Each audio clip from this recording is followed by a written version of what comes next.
pessoal, eu sou o professor Ricardo e você está no canal Educação em Física. Hoje vamos tratar de dinâmica. Nós vamos apresentar para vocês o teorema da energia potencial. Só que antes disso, nós vamos analisar dois casos particulares de cálculo de trabalho da força peso e da força elástica. Eu quero fazer essa análise antes, porque aí vai ficar mais fácil a gente entender o teorema da energia potencial. Então vamos lá? Como é que a gente calcula o trabalho de uma força? O trabalho de uma força é a própria força vezes o deslocamento que essa força provoca num corpo, cosseno do ângulo alfa. Lembrando, ângulo alfa é o ângulo entre o vetor força e o vetor deslocamento. No caso específico da força peso, vamos analisar a seguinte situação. Eu tenho um corpo que está numa posição A uma certa altura H do meu plano de referência ou nível de referência, e eu quero deslocar esse corpo até a posição B. Então eu desloco o corpo A, eu desloco o corpo da posição A para a posição B com este trajeto, com esta trajetória. Então ele foi deslocado de uma distância D. Agora eu quero calcular o trabalho da força peso.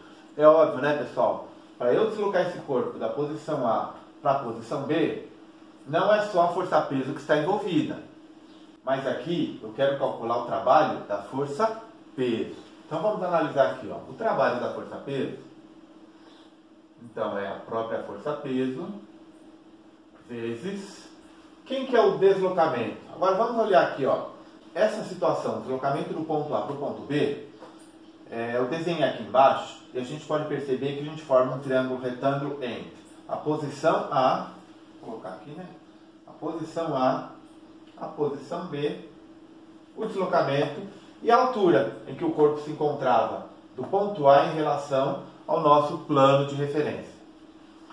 Reparem, quem que é o cosseno de alfa? A alfa é o ângulo entre a força-peso e o deslocamento. Quem que é o cosseno de alfa? Triângulo retângulo, cosseno de alfa é cateto adjacente sobre a hipotenusa.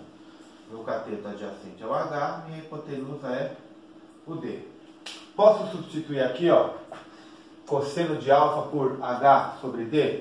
Posso. Como é que vai ficar aqui então? D vezes H sobre D. Trabalho da força-peso então. Força-peso, já vou substituir por massa vezes aceleração da gravidade. D com D, posso cortar? Posso. H.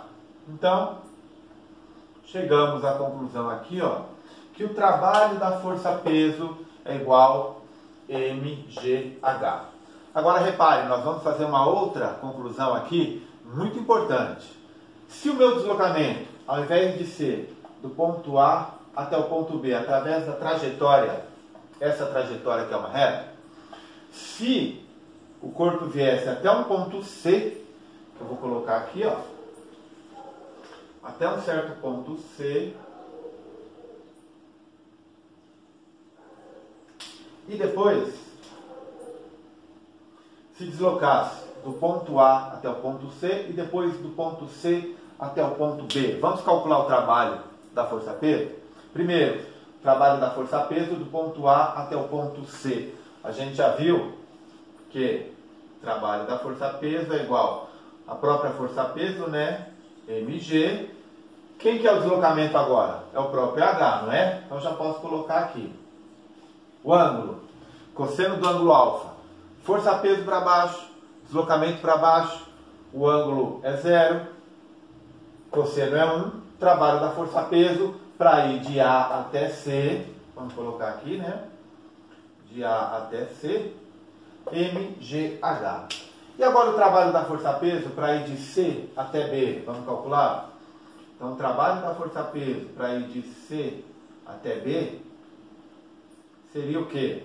A força, que a gente já viu que é mg, o deslocamento e o cosseno de alfa. Mas quem que é o ângulo alfa agora? Ó? O ângulo alfa entre a força-peso e o deslocamento, 90 graus, né? Força-peso para baixo, deslocamento para a direita. Cosseno de 90 graus é igual a zero. Então o trabalho da força-peso para ir do ponto C até o ponto B é igual a zero.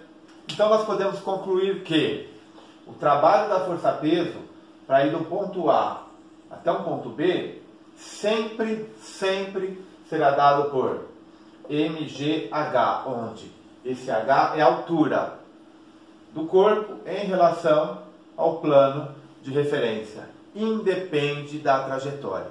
Se eu fizesse uma trajetória, por exemplo,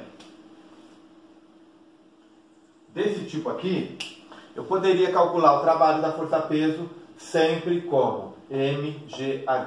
mg é a própria força-peso e h é a altura entre o ponto A e o meu plano de referência, tá? Então, muito importante esse cálculo. O trabalho da força-peso mgh e o trabalho da força-peso independe da trajetória, tá? Agora, lembrando que o trabalho é uma grandeza escalar, então o trabalho tem sinal. Então, nós podemos deduzir também que na descida,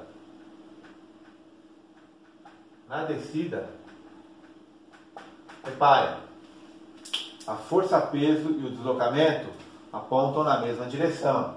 Então, o ângulo alfa é 0, o cosseno é 1, o trabalho ele é positivo, maior que 0. E na subida? Na subida é o contrário, né? O deslocamento aponta para cima e a força-peso aponta para baixo. Então, o ângulo alfa é 180, cosseno de alfa é menos 1. Então, na subida, o trabalho da força-peso, né? O trabalho da força-peso, ele é negativo. E a gente já viu que na horizontal, vamos reforçar só, na horizontal, o trabalho da força-peso é igual a zero, tá? E nós dizemos que, nesse caso, na descida, o trabalho é positivo, é um trabalho espontâneo.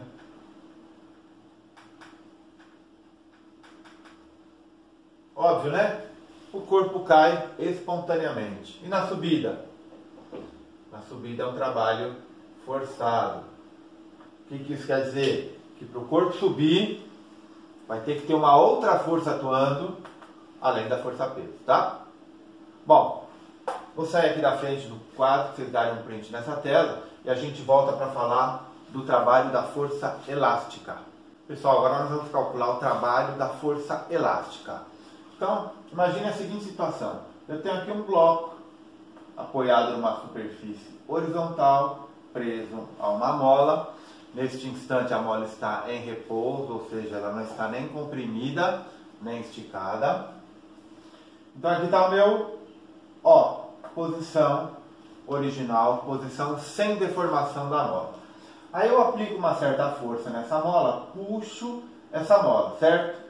Quando eu puxo essa mola para cá, surge na mola uma força elástica. A gente sabe que a força elástica é dada por K vezes X, onde X é a deformação da mola, certo? Tanto quando eu estico e quando eu comprimo, X é a deformação da mola e K é a constante elástica da mola, é a rigidez da mola. Quanto mais rígida é a mola, maior é o K da mola.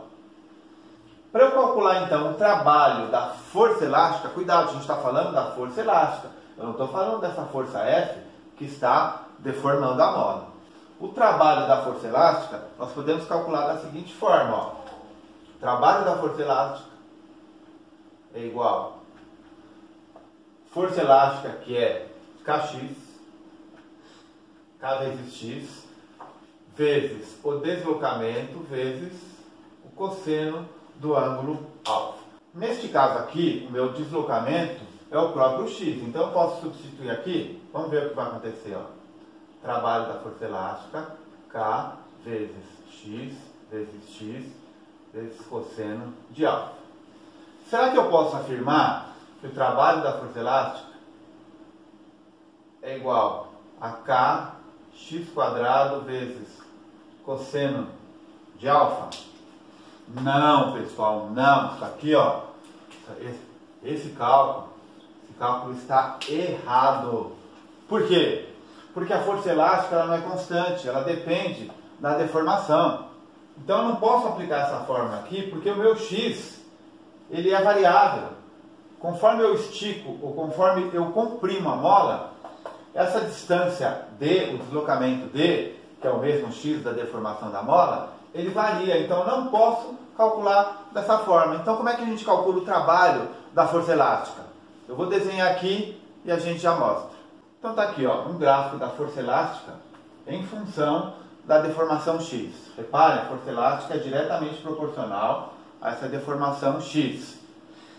A constante elástica da mola, como o próprio nome está falando, é uma constante. Então, essa deformação é diretamente proporcional. O gráfico de força elástica pela deformação é uma reta. A gente sabe que, para calcular o trabalho de uma força variável, a gente calcula o quê? A área do gráfico, né? Então eu sei que essa área aqui, ó, ela é numericamente igual ao trabalho. Nesse caso aqui, o trabalho da força elástica. Então como é que vai ficar o trabalho da força elástica aqui, ó? O trabalho da força elástica é igual. É a área dessa figura. Essa figura é um triângulo, não é? Base vezes altura dividido por 2. Quem que é a base do meu triângulo? X.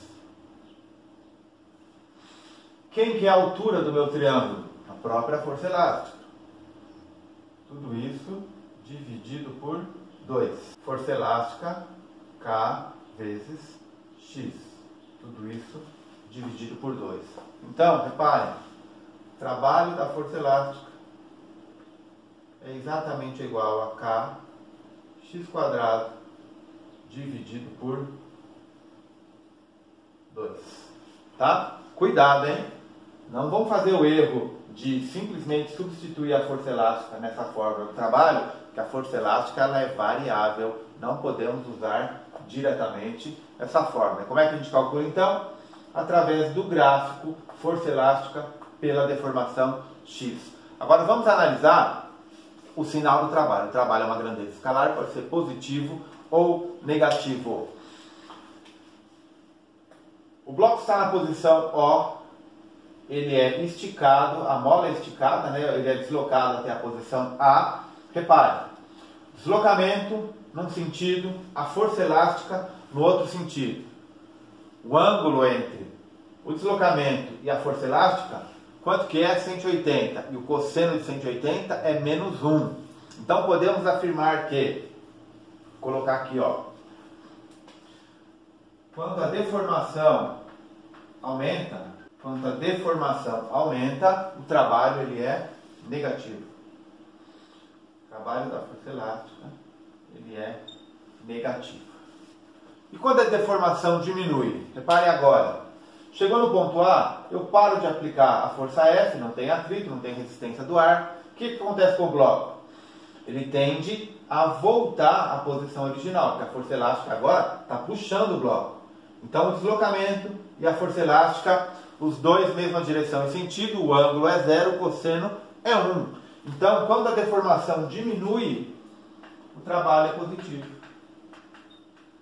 Quando a deformação diminui, o trabalho da força elástica ele é positivo. E vocês reparem que quando o bloco passa do ponto O, ele não para instantaneamente. Ele continua se deslocando, já falei, sem atrito, sem resistência do ar, sem nada. Aí o deslocamento, nesse sentido. E a força elástica? Agora a força elástica tenta restaurar o bloco para a posição original, que é a posição sem deformação. Por isso que a gente diz que a força elástica é uma força restauradora.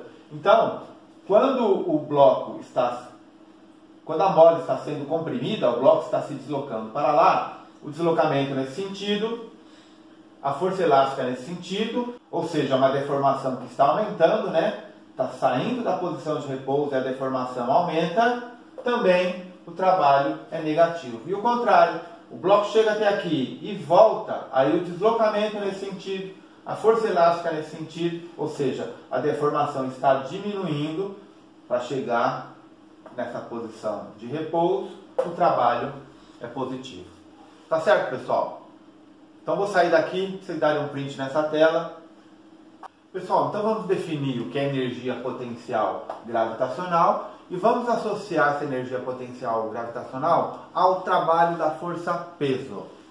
Então, eu tenho um corpo que está na posição A, eu solto esse corpo, ele fica sujeito à ação da força-peso, ele se desloca até a posição B. Reparem, quando eu solto esse corpo, ele se desloca da posição A até a posição B, e se ele começa a se deslocar, varia a sua posição, ele adquire velocidade. Mas se ele tem velocidade, ele tem energia cinética. Essa energia cinética não pode ter vindo do nada.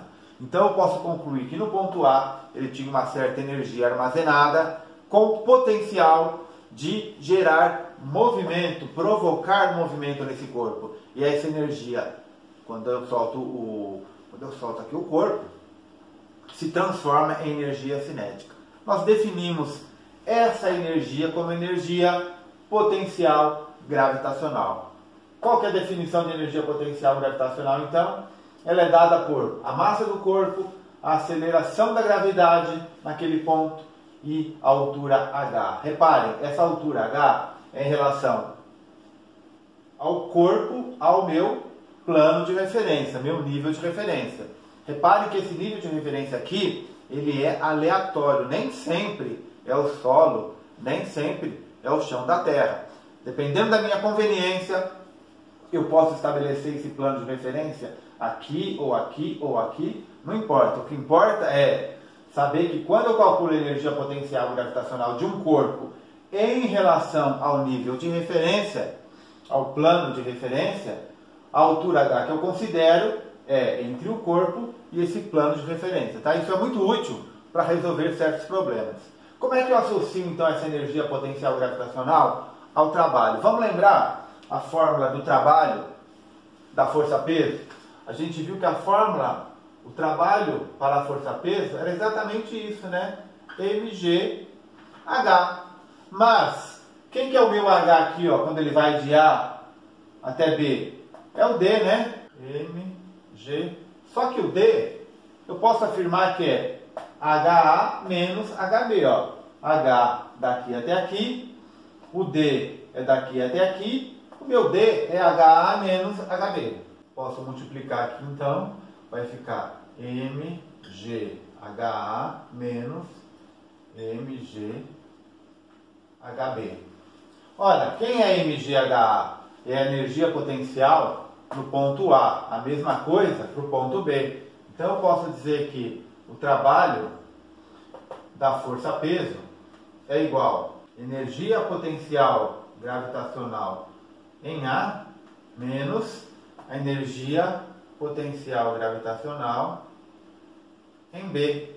Ah, entendi, Ricardo. Igual o teorema da energia cinética, né? Trabalho é igual a variação da energia cinética. Não, cuidado. Por quê? Variação em física é a grandeza, é a medida, né, dessa grandeza numa situação final menos a medida dessa grandeza na situação inicial. Aqui é o inverso. Para a gente poder usar variação, o que a gente tem que fazer? Ó? A gente vai fazer um estratagema aqui, multiplicar tudo por menos 1. Então como é que vai ficar o trabalho da força-peso? Ó, vai ficar menos energia potencial gravitacional em A mais energia potencial gravitacional em B. Agora sim, ó, energia potencial gravitacional em B menos energia potencial gravitacional em A. Isso é variação. Só que esse menos 1 não pode surgir do nada.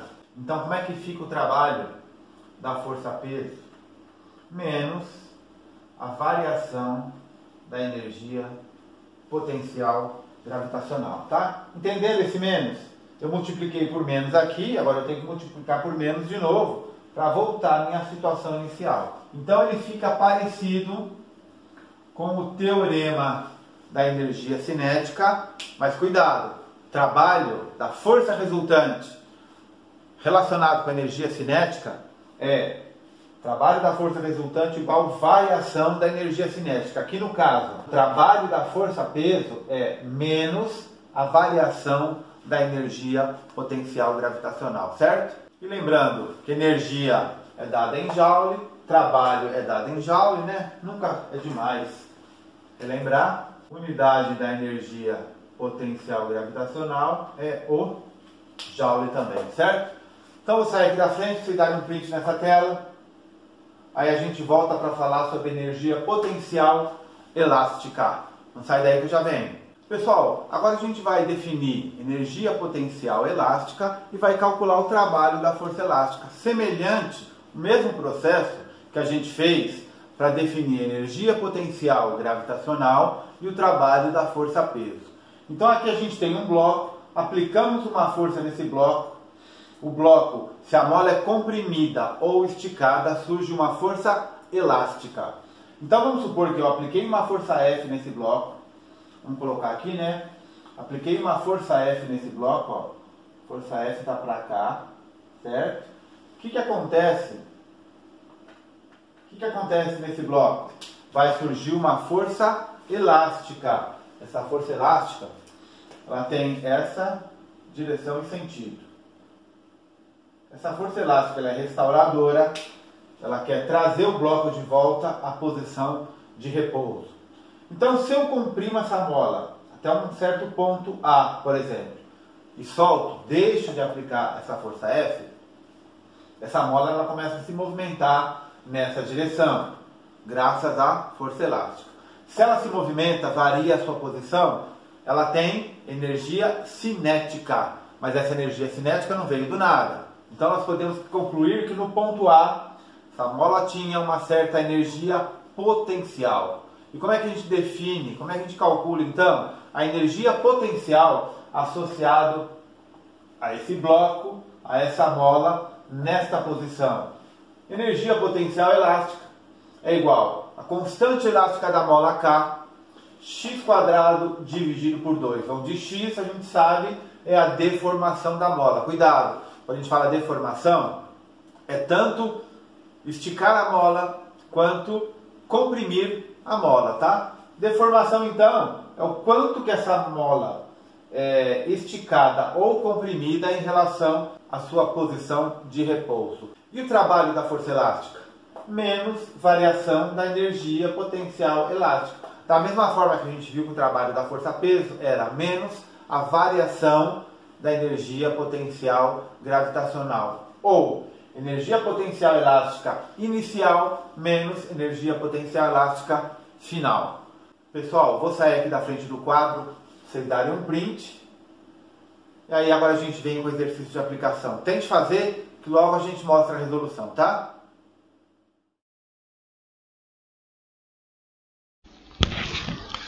Então vamos lá, pessoal. O que o enunciado está falando? Olha, determinado atleta usa 25% da energia cinética obtida na corrida para realizar um salto em altura, sem vara. Se ele atingiu a velocidade de 10 metros por segundo, considerando g 10 metros por segundo ao quadrado, a altura atingida em razão da conversão, vejam bem, conversão de energia cinética em energia potencial gravitacional. Quanto que é? Bom, o que ele está falando para a gente? Ó? Ele está falando de energia cinética e energia potencial. Então vamos lembrar aqui, ó. Energia cinética é igual a mv² sobre 2. E energia potencial? Energia potencial mgh.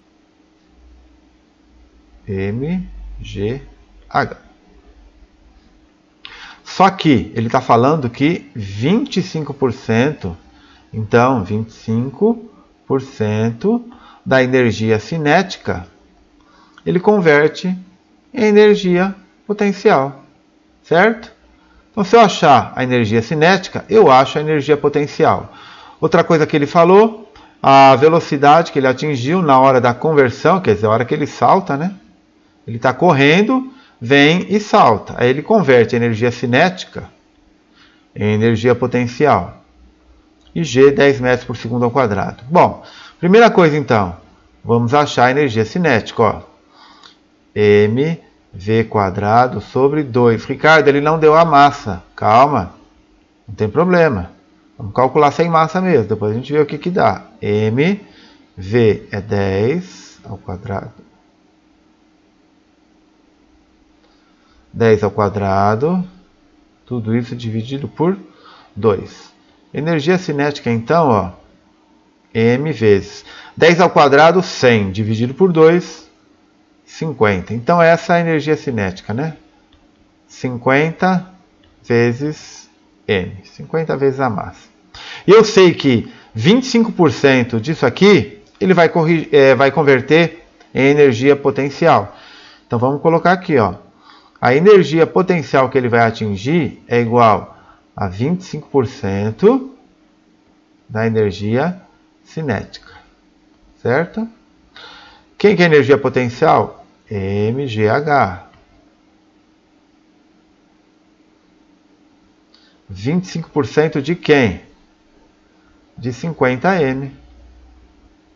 Perceberam por que eu não preciso da massa? Ó, corta aqui, corta aqui. Como é que vai ficar o H? O H vai ser 25 vezes 50, tudo isso dividido por 100 vezes o 10, que é o G, que eu já vou passar aqui dividindo, tá? Então vamos lá. 10 com 10, eu posso cortar aqui, ficou 5. 5 com 100, eu posso simplificar, fica 20. H, então, é 25 dividido por 20, que é igual a 1,25 metros. Certo? Aqui, lembrando o que é energia cinética, o que é energia potencial, e entendendo que a conversão, quando ele fala que está convertendo energia cinética em energia potencial, a gente vai fazer essa igualdade aqui, respeitando essa porcentagem que ele usou. 25% ele converteu, o resto foi convertido em outro tipo de energia. Tá certo, pessoal? Vamos para o próximo exercício, então. Eu vou colocar aí na sua tela, tente resolver e logo depois a gente vem com a resolução, tá?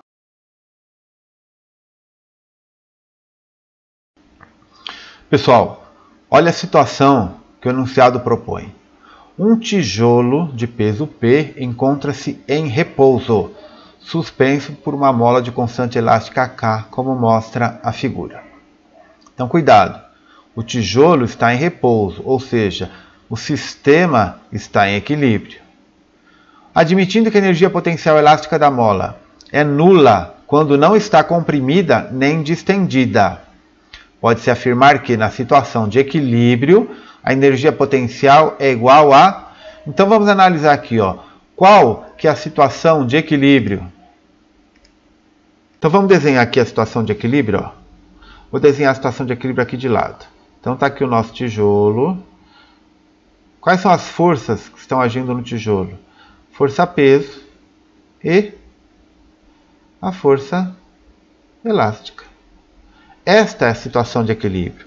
Então, cuidado, na situação de equilíbrio, não quer dizer que a mola não está distendida. Quer dizer que o tijolo está em repouso. Então, nessa situação, a força elástica é igual à força-peso. Se eu tenho força elástica, eu tenho distensão da mola. Se eu tenho distensão da mola, eu tenho força elástica. Por quê? Porque a força elástica é igual a constante elástica da mola vezes x, a distensão, né, da mola. Ele quer achar o quê? A energia potencial dessa situação. Lembrando que a energia potencial elástica é igual a kx² dividido por 2. E olha as alternativas aí. Essa energia potencial está em função do peso e da constante elástica da mola. Então eu posso dizer que, nesta situação de equilíbrio, a força elástica é exatamente igual à força peso. A força elástica é K vezes X. O X, que é o X que não aparece na resposta, eu vou sumir com ele, ó, P sobre K. Certo? Agora eu substituo esse X aqui, ó. Energia potencial elástica é igual a K vezes X². Tudo isso dividido por 2. Energia potencial elástica é igual. Agora cuidado aqui, ó. K vezes x² é P sobre K. Então vai ficar como P quadrado, K quadrado. Tudo isso dividido por 2. Nessa parte aqui do numerador, posso cortar o K com K? Posso. Então como é que fica a energia potencial? Ó? P quadrado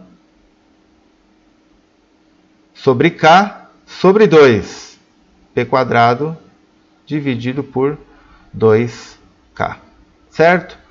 Muita atenção. Tinha até uma resposta aí, porque a energia potencial é igual a zero. Cuidado. A energia potencial elástica é nula quando a mola não está comprimida nem distendida. Quando a mola está em repouso. Nessa situação, a mola não está em repouso. Quem está em repouso? O tijolo. Força-peso equilibrada com a força elástica. Tá? Pessoal, vou deixar alguns exercícios de aplicação para vocês sobre esse assunto. Assistam novamente ao vídeo. Assistam novamente aos assuntos relacionados com esse tópico, né? Força elástica, força-peso, equilíbrio de corpos na dinâmica. Tentem resolver esses exercícios da lista. Se tiver alguma dúvida, deixe nos comentários que a gente vai tentar responder. Eu sou o professor Ricardo, você está no canal Educação em Física. Aguardo você no próximo vídeo. Até lá!